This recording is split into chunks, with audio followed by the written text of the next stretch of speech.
यह भारतीय प्रशासनिक व्यवस्था और भारतीय संविधान के आलोक में यह प्रोटोकॉल बनाया गया है। इसको हिंदी में पद सोपान कहा जाता है कि भारत में कौन बड़ा होता है, कौन बड़ा है, उसके बाद क्या है। अब इसके उदाहरण से समझिए, जब प्रधानमंत्री का भाषण होता है, इसे स्टेट पे जाते हैं, तो पीएमओ वहां से अधिकारी के साथ पहले ही आ जाते हैं। उसमें कितना चेयर लगेगा, पीएम के आजू बाजू में कौन बैठेंगे। यदि देश के राष्ट्रपति का प्रोग्राम होता है, पीएम होते हैं, राज्य के गवर्नर होते हैं, मुख्यमंत्री होते हैं, तो किसका चेयर कैसे लगेगा, यह भी एक पद सोपान है। इसी पद सोपान के क्रम में एक क्वेश्चन पूछने की परंपरा नीतीश द्वारा भी रहा है। अब ऐसा नहीं है कि ऊपर का दे देगा, बीच में कहीं भी दे सकता है। तो ऊपर में 2 4 5 जो पोस्ट है, उसको आप ध्यान में रख लेने के बाद वो भी आगे बता देता है।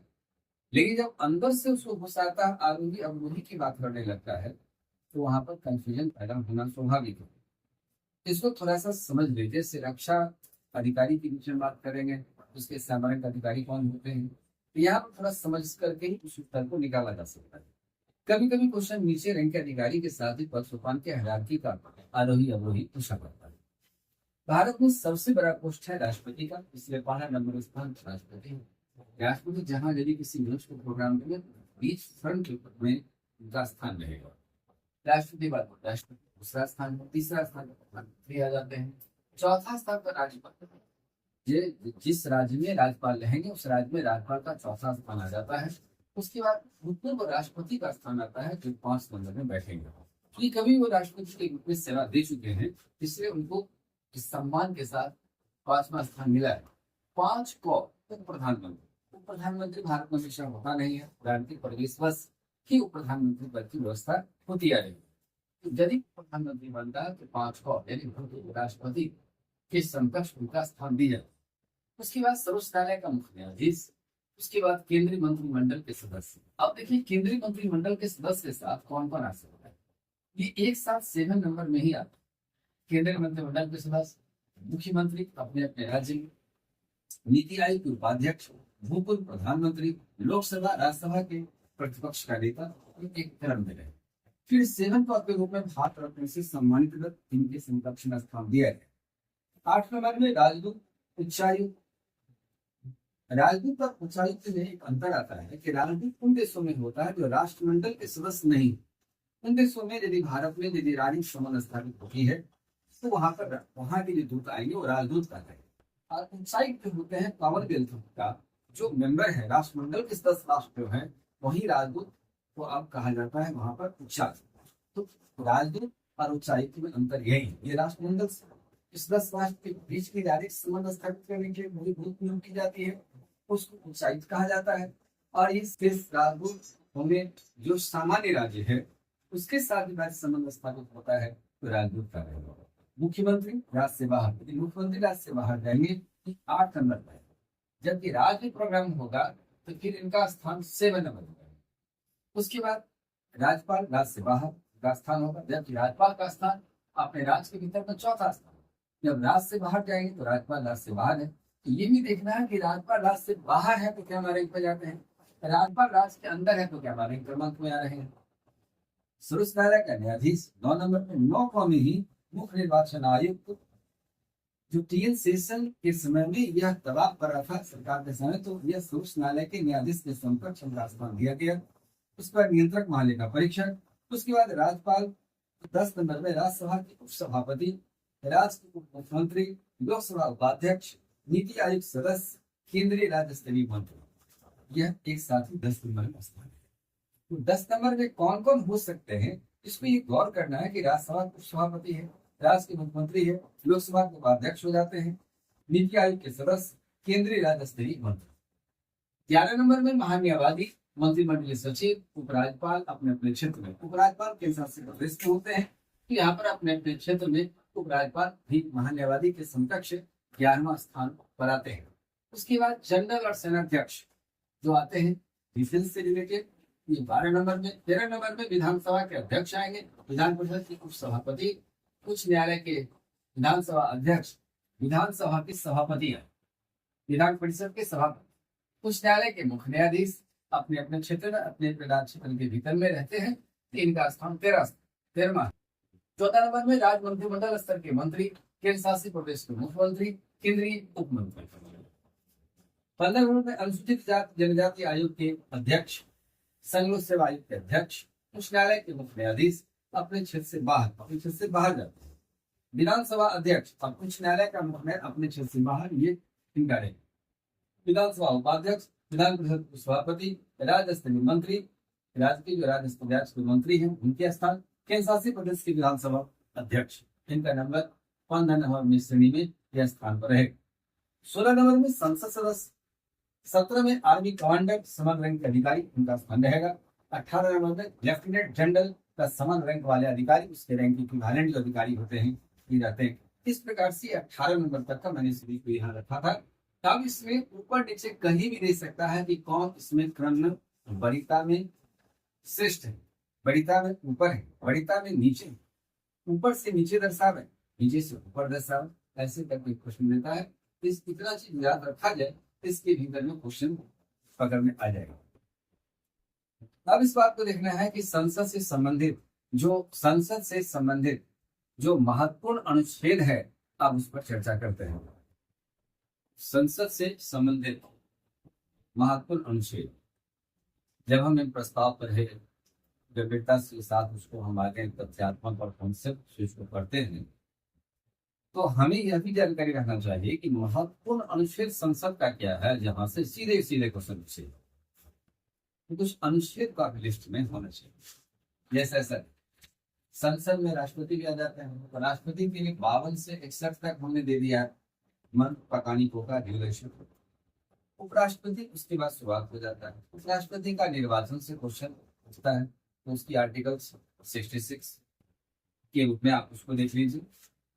उसकी बात आ जाइए केंद्रीय जो मंत्रिमंडल होता है, मंत्रिपरिषद होता है, वहां से क्वेश्चन आधार बनता है।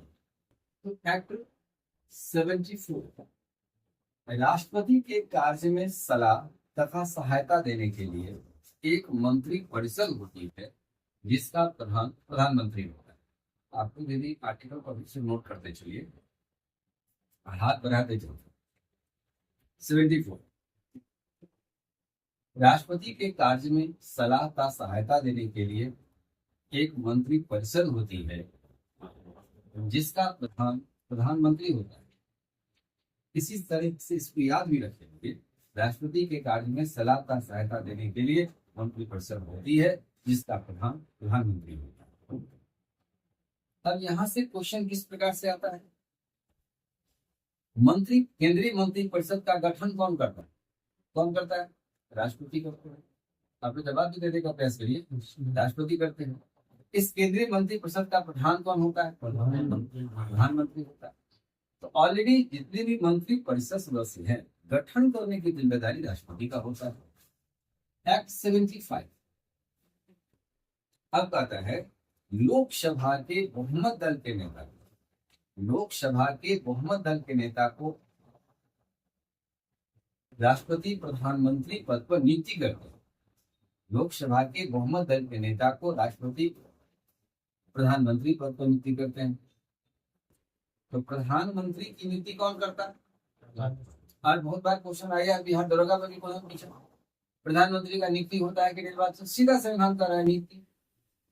जो बहुमत दल का नेता होता है, जब नेता पद का चयन हो जाता है तो बहुमत के समर्थन के साथ राष्ट्रपति भवन जाते हैं, राष्ट्रपति इस समय दावा पेश करते हैं कि हमें प्रधानमंत्री पद पर नेता जी, तो वो नियुक्ति कर दो। नियुक्ति करने के बाद पूछा जाता है कि आप कब शपथ लेंगे। फिर शपथ लेने का देश तय होता है, राष्ट्रपति को शपथ दिला देते हैं। आर्टिकल 75। अब यहाँ पर एक बात देखिए कि संविधान कहता है कि लोकसभा के बहुमत दल का नेता, यहाँ पर कितने नेता हैं? 2 नेता। एक है लोकसभा का नेता, जो लोकसभा का सदस्य भी होगा, और केंद्रीय मंत्रिपरिषद उनको स्थान में दे दी जाती है। इसकी कोई बात नहीं, अनिवार्यता नहीं है, लेकिन लोकसभा का एक नेता होगा और एक बहुमत दल का नेता। बहुमत दल का नेता का मतलब है कि लोकसभा के कुल सदस्य का 50% प्लस 1 बराबर 273 सदस्य समर्थन करके देता है, तब बहुमत में है। तो प्रधानमंत्री के लिए जरूरी नहीं है कि लोकसभा का ही सदस्य हो या राज्यसभा का सदस्य हो, लेकिन मंत्री बनने के लिए एक बात अनिवार्यता है, तो वह लोकसभा का भी सदस्य हो सकता है, राज्यसभा का भी सदस्य हो सकता है। क्या भारत में ऐसा हुआ है कि लोकसभा का सदस्य नहीं है तो प्रधानमंत्री बने हैं? ये हुआ है। इसका उदाहरण देखिए कि लोकसभा का नेता भी क्लियर हो जाएगा, राज्यसभा का नेता भी क्लियर हो जाएगा। नंबर 1 है इंदिरा गांधी। इंदिरा गांधी जब भारत के प्रधानमंत्री बनी, अब यहां से देते हैं प्रधानमंत्री। अब प्रधानमंत्री का मतलब क्या हो गया? बहुमत दल का नेता, यानी 273 का मैजिक नंबर जिनके पास में है। और यहां पर देखिए लोकसभा का नेता, लोकसभा का नेता, ये क्या दिए मैंने? लोकसभा का नेता, ये हो गया बहुमत दल का नेता, बहुमत दल का नेता हो गया प्रधानमंत्री। इंदिरा गांधी लाल बहादुर शास्त्री के मंत्रिमंडल में सूचना एवं प्रसारण मंत्रालय संभाल रहे थे, ये राज्यसभा से आए थे। अब इन्हें प्रधानमंत्री बना दिया था शास्त्री जी के निधन के बाद, तो ये राज्यसभा सदस्य पहली प्रधानमंत्री इंदिरा गांधी विरासत से। लोकसभा का नेता जो था, यहाँ पर छोटा करना पड़ेगा, लोकसभा का नेता मोरारजी देसाई को बनाया। उस समय मोरारजी देसाई कांग्रेस में थे, नेता बन गया, लोकसभा का नेता बन गया, बहुमत दल नेता बन गया, लोकसभा का नेता बन गया, बहुमत दल का नेता बन गया। दूसरा हो गया H D Deve Gowda. H D Deve Gowda ये कर्नाटक के सीएम हुआ करते थे, इसको रायपुर पीए बन गए, राष्ट्रीय मोर्चा गठबंधन। ये राज्यसभा सदस्यता बाद में ज्वाइन किए, ये बन गए एच डी देवेगौड़ा। इस समय में रामविलास पासवान जी थे, बिहार के हाजीपुर से प्रतिनिधि थे रामविलास पासवान। तीसरा इंदु कुमार गुजराल।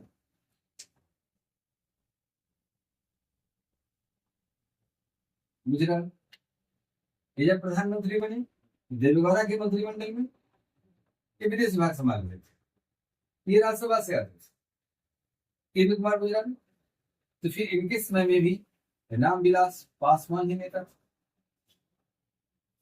चौथा डॉक्टर मनमोहन सिंह। यूपीए प्रथम कार्यकाल में ये प्रणब मुखर्जी को पहली दफा यहाँ पर प्रणब मुखर्जी लोकसभा जीत कर आए थे, लोकसभा नेता बने। और दूसरी कार्यकाल में भी मनमोहन सिंह का कार्यकाल आया, मनमोहन सिंह 2009 में, तो प्रणब मुखर्जी ही फिर नेता बने। ठीक है, प्रणब मुखर्जी नेता बने।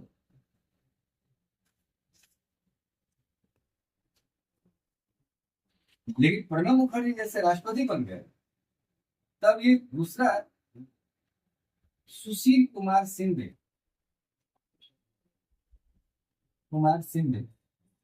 गृह मंत्रालय संभाल रहे थे, इनको मनमोहन सिंह नेता बना दिया और प्रणब मुखर्जी। तो भारत में राज्यसभा के सदस्य प्रधानमंत्री बने हैं, ये प्रधानमंत्री यही है और समय में नेता पद बिहार आ गए। या संविधान के हिसाब से लोकसभा का बहुमत दल का नेता, यहाँ 2 नेता, एक लोकसभा का नेता और एक बहुमत दल का नेता। ये बात क्लियर है? अब आगे देखो, बताया इसको। अब चलिए, एक आर्टिकल आता है यहाँ पर 76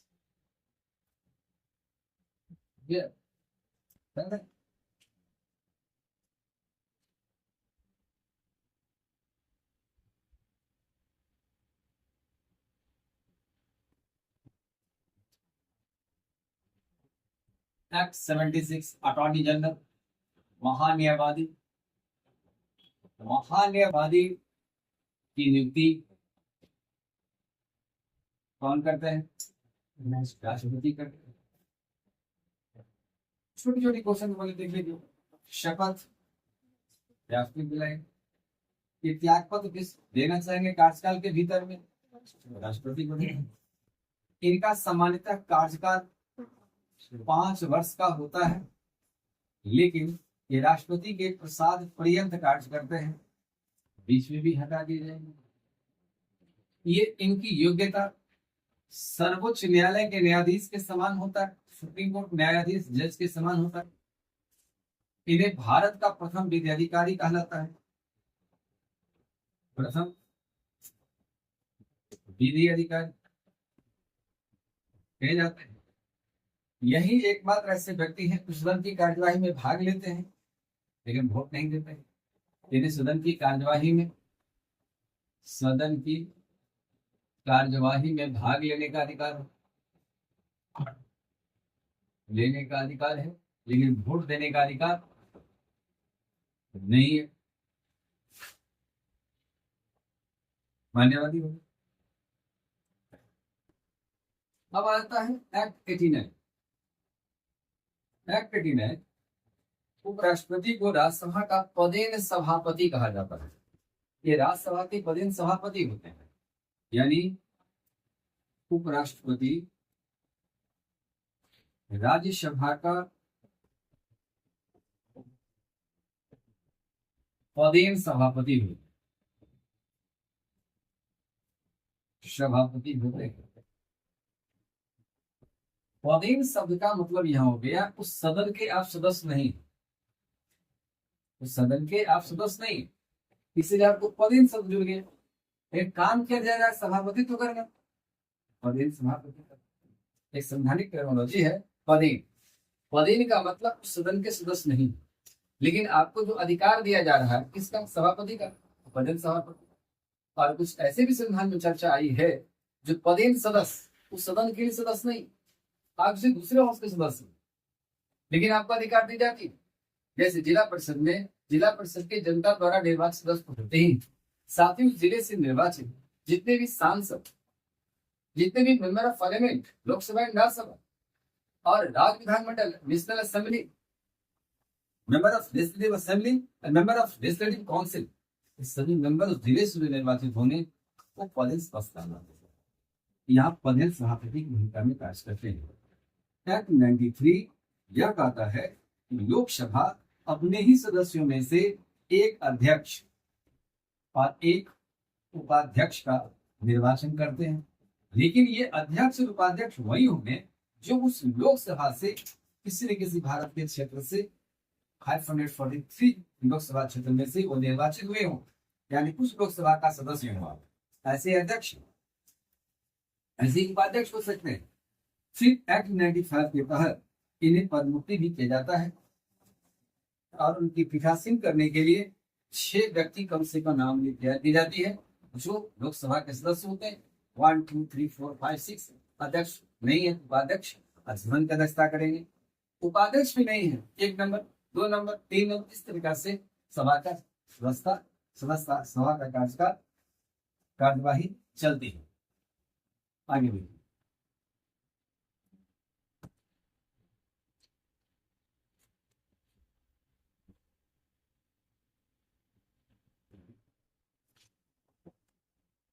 एक्ट 98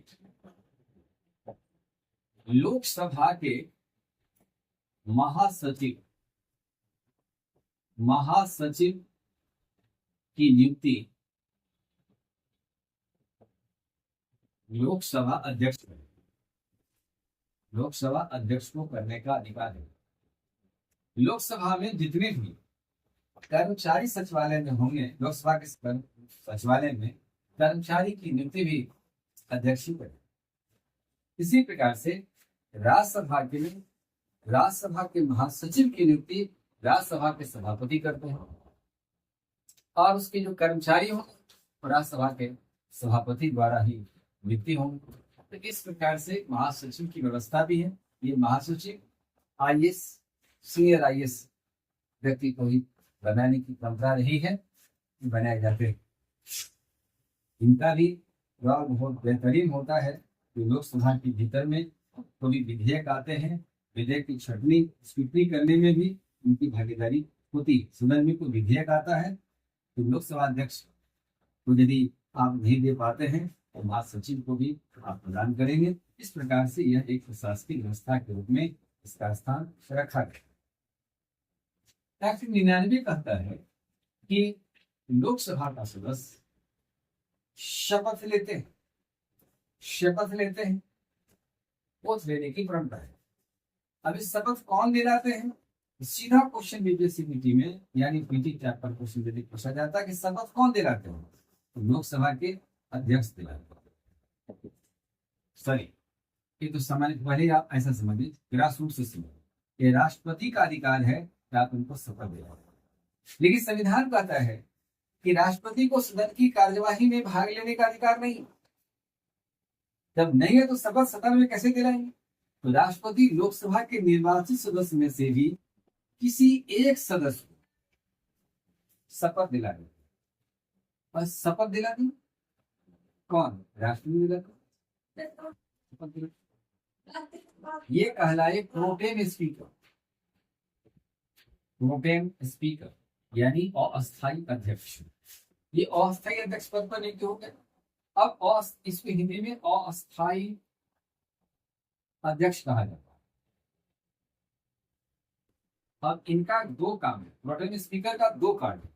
एक पहला कार्य है सदन के सदस्यों को शपथ दिला देना, और दूसरा कार्य इनका आता है प्रोटेम स्पीकर का कि आप अस्थायी अध्यक्ष का निर्वाचन करवाओ। ये दो काम है का निर्वाचन। अभी निर्वाचन हो गया तो पद से हट जाएंगे, अध्यक्ष कमान संभालेंगे। कारण 93 एक्ट कहता है कि लोकसभा अपने सदस्यों में से एक अध्यक्ष और एक उपाध्यक्ष का निर्वाचन करता है, उनका निर्वाचन होता है। इस परंपरा का ध्यान रखते हुए एक प्रोटेम स्पीकर शब्द का व्यवस्था यहाँ पर आया है, और अस्थायी अध्यक्ष के रूप में कार्य करते हैं। इनका मुख्य यही कार्य है शपथ दिला देना, और दूसरा अस्थायी अध्यक्ष का निर्वाचन करना। दो कार्य से फ्री। आर्टिकल 100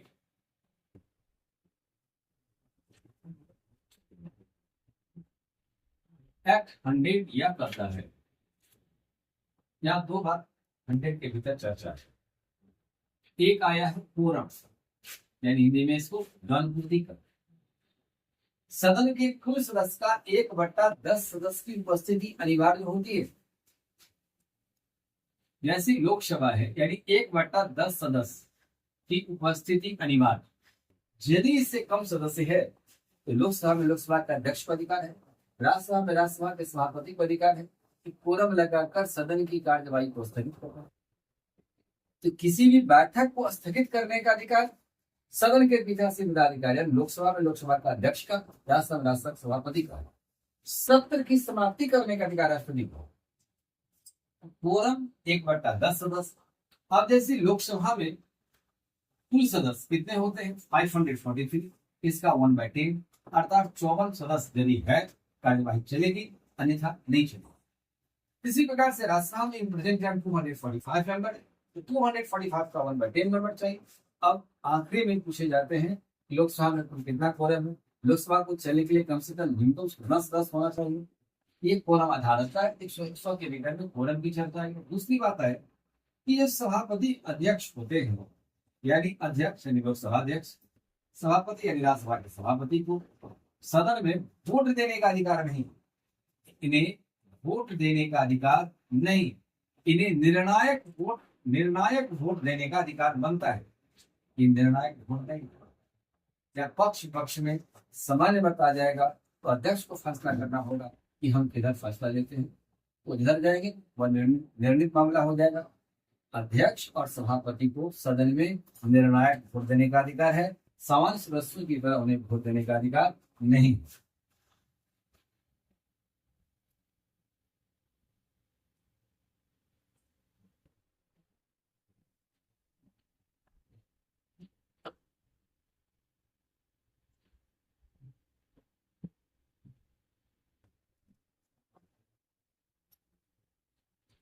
अब आता है एक्ट 101। इसके साथ एक समीकरण बनाइए। एक्ट 101, एक्ट 102, एक्ट 100, या तीनों दूसरे से जुड़ा। ऐसे कहें कि act 101 plus 102 plus 103 equal to 0। कैसे समीकरण बने? 101 कहता है कि एक्ट 84 की योग्यता है, लोकसभा राज्यसभा दोनों के साथ साथ। जैसे 4 में सदन की योग्यता का जिक्र है, भारत का नागरिक हो, उम्र 25 वर्ष लोकसभा के, राज्यसभा की 30 वर्ष, पालन का दिवालिया न हो, 2 या 2 से अधिक वर्ष की कैद की सजा भारत के किसी भी न्यायालय द्वारा प्राप्त न की हो। यह जो योग्यता है, इसको यदि आप त्याग देते हैं, वो देते हैं, तो 101 के तहत अयोग्य हो जाता है। और 102 कहता है कि आपके कारण से, किसी कारण से संसदीय व्यवस्था पर प्रतिकूल प्रभाव पड़ता है, तो आप अयोग्य हो जाएंगे।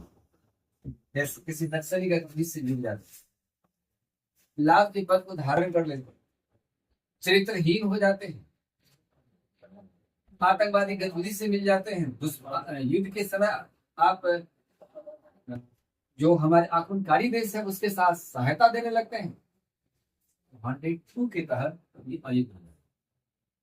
और 101 और 102 के तहत जब अयोग्य हो गए, तब 103 के तहत अब राष्ट्रपति को अधिकार है कि निर्वाचन आयोग के किसी अधिकारी को बुला, चाहे मुख्य निर्वाचन आयुक्त या फिर आयुक्त, राष्ट्रपति की नजर में जो संविधान के एक्सपर्ट होंगे उनको बुलाया जाए, और बुलाने के बाद 103 के तहत उन्हें अयोग्य करार दे देंगे, उस मन की संस्था समाप्त हो, जिसने जीरो कर देगा।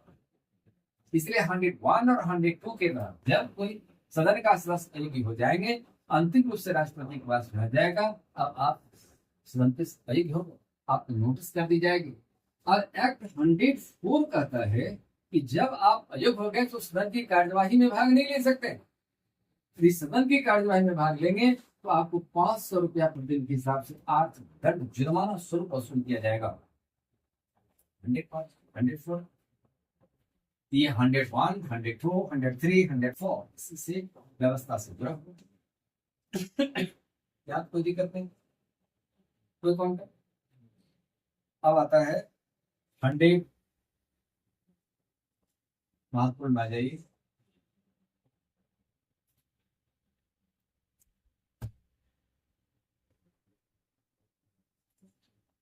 नोटोगे? अब याद,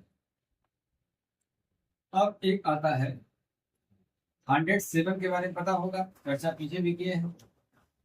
साधारण विधेयक पर दोनों सदनों में यदि गतिरोध उत्पन्न हो जाए, यदि गतिरोध उत्पन्न हो जाता है, यानी लोकसभा से पास किया चला विधेयक राज्यसभा, राज्यसभा में गतिरोध पैदा हो गया, यानी साधारण विधेयक पर, तो राष्ट्रपति क्या करेंगे? उस गतिरोध, फिर यहाँ यदि संशोधन राज्यसभा कुछ करेगा तो जानकारी यहाँ भी देना होगा, यहाँ यदि कुछ संशोधन करेगा तो यहाँ देना होगा। ये गतिरोध है, और इस गतिरोध को दूर करने का कार्य राष्ट्रपति करेंगे। किसके द्वारा? संयुक्त अधिवेशन के द्वारा, और संयुक्त अधिवेशन बुलाया जाता है। इस संयुक्त अधिवेशन की अध्यक्षता लोकसभा अध्यक्ष, अनुपस्थित रहने पर उपाध्यक्ष, और उनके भी अनुपस्थित रहने पर राज्यसभा के उपसभापति, और उनके भी अनुपस्थित रहने पर सदन निर्णय लेगा, सभा की अध्यक्षता कौन करेगा। इस प्रकार से यह व्यवस्था का प्रावधान किया गया है। अब तक भारत में जॉइंट सेशन 3 बार बुलाया गया है। 1961 दहेज निर्बंधन अधिनियम, 1978 बैंकिंग इक्विपमेंट, बैंकिंग सेवा बोर्ड, और तीसरा 2002 कोटा के संदर्भ में बुलाया गया। इस प्रकार से यह व्यवस्था लागू हुई। 107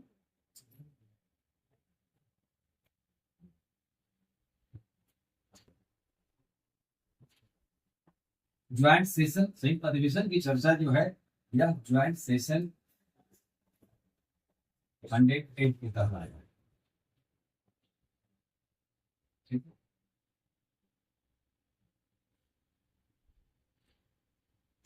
एक बात याद रखो, 107 में विधेयक के स्वरूप की चर्चा है। जो विधेयक होता है 8 में ज्वाइंट सेशन है। एक्ट 110 109।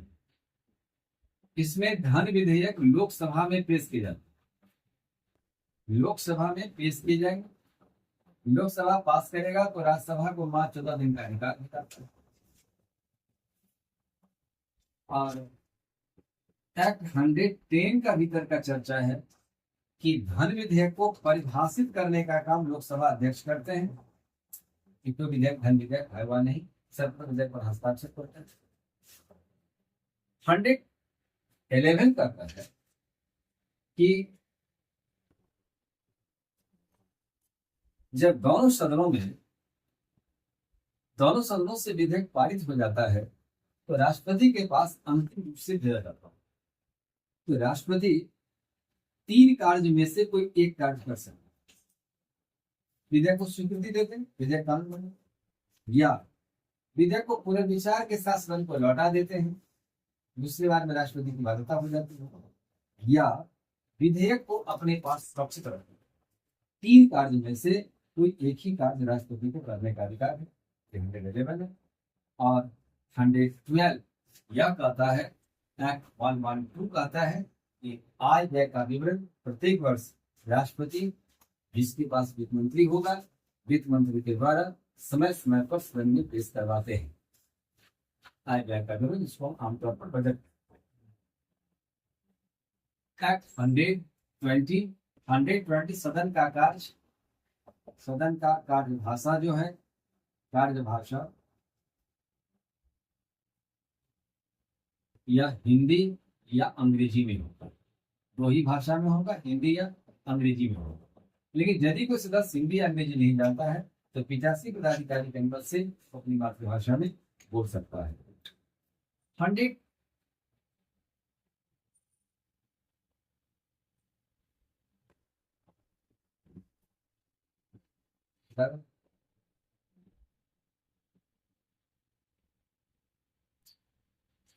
1, 2, 3 राष्ट्रपति को अध्यादेश जारी करने का अधिकार होता है जब सदन सत्र में नहीं होते हैं। जब सदन सत्र में नहीं, इंग्लिश में ऑर्डिनेंस कहते हैं, जब सदन सत्र में नहीं होते हैं उस समय किसी कानून की आवश्यकताएं होती है तो केंद्रीय मंत्रिमंडल के लिखित परामर्श पर राष्ट्रपति अध्यादेश जारी करने को राष्ट्रपति को कहते हैं। अर्थात अध्यादेश प्रपत्र कार्यमान केंद्रीय मंत्रिमंडल करती है, राष्ट्रपति इसको जारी करते हैं। जब राष्ट्रपति इसे जारी करेंगे तो सदन सत्र प्रारंभ, जब सदन सत्र आ जाए तो 6 महीना के भीतर सदन को आना ही है, कारण 2 सत्रों की बीच की दूरी 6 महीने से अधिक नहीं होनी चाहिए। तो जब सदन सत्र में आ जाएगी, आने के बाद में फैसला लेंगे, निर्णय लेंगे, तो 6 सप्ताह के भीतर उसे स्वीकार करना होता है। 6 सप्ताह के भीतर सदन संसद के दोनों सदन स्वीकृति देगी तो यह अध्यादेश आगे प्रभावी बना रहेगा। 6 सप्ताह के उपरांत अध्यादेश स्वतः समाप्त हो जाएगा। एक चीज एक पीछे में रह गया, एक्ट 84 जिसकी चर्चा मैंने किया, सदस्यता का जिक्र है। एक्ट 85 का में एक कहता है कि 2 सत्र का बीच की दूरी 6 महीने से अधिक हो जाए, ऐसी स्थिति में सदन लोकसभा निष्क्रिय मानी जाएगी और वहां पर केंद्रीय मंत्रिमंडल के लिखित परामर्श के आधार पर राष्ट्रपति को अधिकार बनता है कि आप इसे सस्पेंड कर, समाप्त कर, लोकसभा को भंग कर। अभी तक इस प्रकार से लोकसभा भंग नहीं हुआ। एक्ट 85 भी कहता है किसी भी दल का नेता जब बहुमत सदन में साबित करने की स्थिति में नहीं है, ऐसी स्थिति में केंद्रीय मंत्रिमंडल के लिखित परामर्श पर राष्ट्रपति लोकसभा को भंग कर देते हैं। जो चुनाव कराए जाते हैं उसको मध्यावधि चुनाव कहा जाता है। यहाँ पर मध्यावधि चुनाव, क्या इस आधार से भारत में लोकसभा भंग हुई है? भंग हुई है। इस आधार पर 5 बार यह भंग हुई है। सबसे नंबर 1 1991, 1971, दूसरा 1979, तीसरा 1991, चौथा 1998 और 5वां 1999। ये 5 बार मध्यावधि चुनाव हुआ है। इसीलिए लगातार यदि चुनाव होता रहेगा तो देश की अर्थव्यवस्था पर बुरा असर पड़ेगा। इसलिए आज भारत सरकार यह फैसला करने का प्रयास कर ली है उस संसद ने प्रस्ताव लाया, एक देश एक चुनाव व्यवस्था भारत में लागू होनी चाहिए।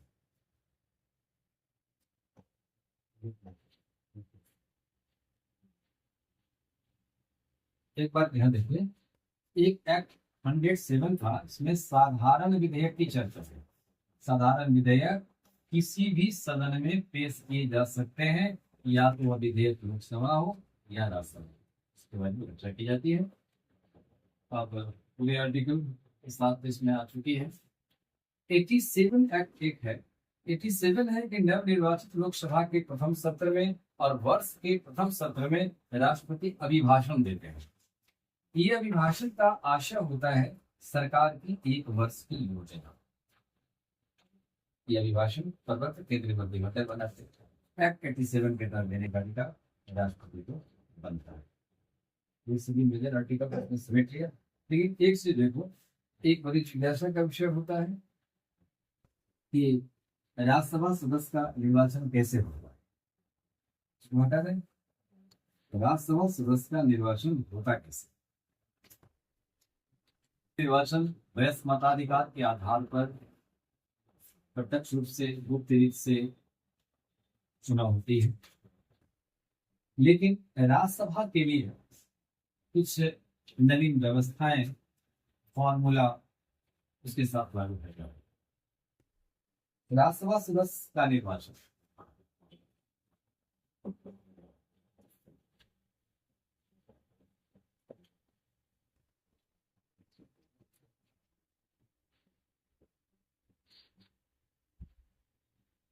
निर्वाचन अब इसका निर्वाचन कैसे होगा?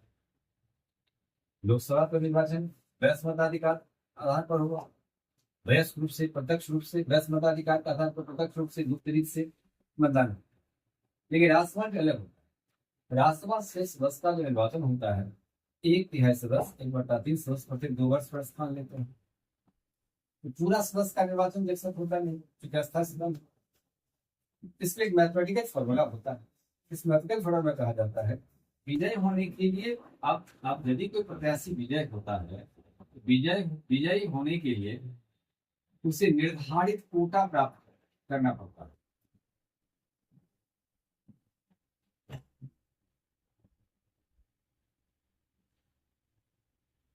कोटा प्राप्त करना होता है,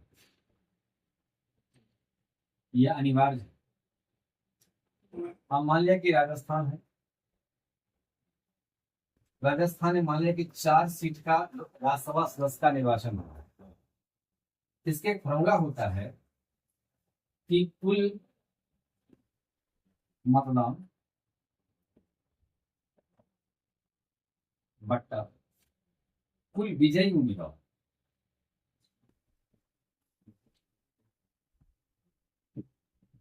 प्रत्याशी +1 + ये फॉर्मूला। मान लिया कि राजस्थान में 4 सीट के लिए निर्वाचन होता है, तो कुल मतदान में भाग कौन लेगा? विधानसभा सदस्य भाग इस निर्वाचन में भाग लेते हैं, द्वारा निर्वाचन होता है। विधानसभा सदस्य राजस्थान में कितना है? 200 बट्टा कुल विजयी प्रत्याशी, यानी 4 प्रत्याशी का निर्वाचन करना है राज्यसभा के। तो क्या होगा? 4 +1 +1 यानी कितना हो गया? 200 बट्टा 5 + 1 कितना हो गया? 40 + 1 41। 41 सदस्यों का समर्थन राजस्थान विधानसभा में जिस प्रत्याशी को मिलेगा वो विजय हो गया। आप 4 प्रत्याशी है तो 4 करके आपको जितना हो, यानी 41 सदस्य लाना हो, जो लाएगा निर्धारित कोटा प्राप्त हो गया। इस निर्धारित कोटा विजय होने के लिए प्राप्त करना अनिवार्य होता है, ये कोटा प्राप्त होगा। इस प्रकार से राज्यसभा सदस्य का निर्वाचन होता है। लेकिन इसकी फॉर्मूला याद रखें, कुल मतदान कितने सदस्य भाग लेने जा रहे हैं, कुल विजयी प्रत्याशी कितना सदस्य का निर्वाचन होना है, +1 +1 ये फॉर्मूला है। कोटा प्राप्त करेंगे, आप प्रत्याशी निर्वाचन घोषित हो जाते हैं। इसी प्रकार से आपको पुनरावृत्त करिएगा, रिवीजन करिएगा, फिर हम इसका आगामी जो टेस्ट होगा उस टेस्ट में हर प्रकार के मुद्दे को ध्यान में रखेंगे और फिर आप टेस्ट में भाग लीजिए। और कोई बहुत बड़ा बात नहीं है, इस सफलता को प्राप्त करने की पूरी सतर्कता की आवश्यकता है। और ध्यान से समझिएगा, कोई दुर्घटना नहीं घटेगी, सफलता आपके साथ होगी।